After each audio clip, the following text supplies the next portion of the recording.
Hey guys, data analysis is not my specialty, so I also spent my time in Excel playing around with physics, pivot tables and charts.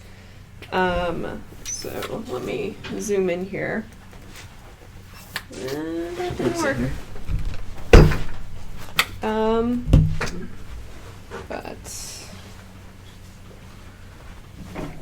So the first thing I wanted to look at basically was year-over-year police data by priority level, where 1 is highest priority and 9 is lowest priority.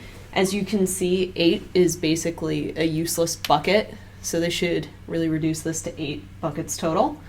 And I wanted to know if maybe crime was trending up or down, depending on the year. And as we can see, there's generally pretty consistent crime between 2014 and 2015.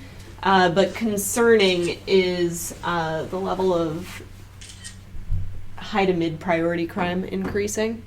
And then just everything in the middle area. So while numbers are going down, it seems severity might be going up a little bit. So relevant to that, you can just see a breakout of which buckets everything falls into on the right.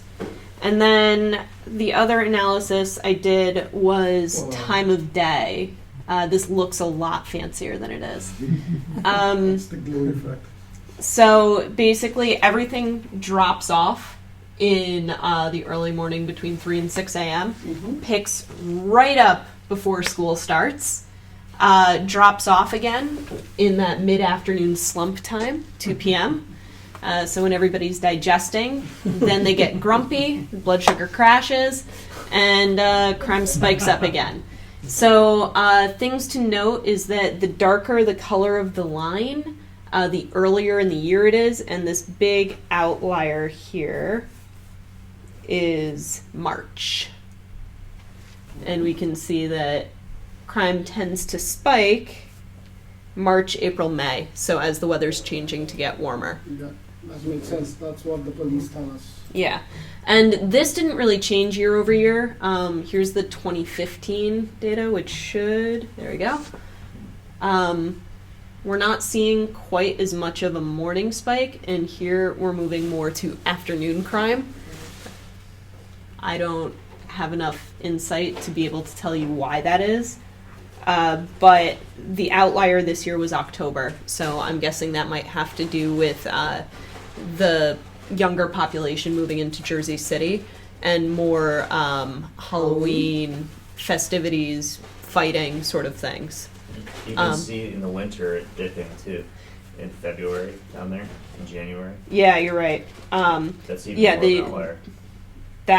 This is November, so basically everybody gets it out in October. November rolls over and nobody wants to do anything. December? Which one is December? December, I wish Excel had the functionality where I could just like click this and it would highlight. I think there's a way, I'm just not as good with it. That's very interesting.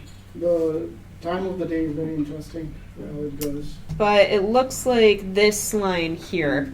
It'll be interesting to take the motor That's vehicle December. accidents out of this and see what the other crimes are. That should be a That's a possibility. I've got Because this it goes all by in the traffic. tables. The traffic comes in the morning, and when offices open, people come in, and that's when accidents would happen. And again, in the evening, when people go out, that's when the traffic is the highest. So those are the 2 peak points in terms of traffic, and that's when maybe the accidents. But Yeah. if you take those out, that'll be interesting to see how the pattern flows then. It's pretty easy to do too. Yeah. And then we only had interesting curve, yeah, 1 month of 2016 data, so which follows the same pattern as for 2015. yeah. And then just for kicks, I heat mapped the yearly data, so this should give you basically the same overview of where the concentration is by month and time of day. So that's what I was up to. Thanks, guys. Cool.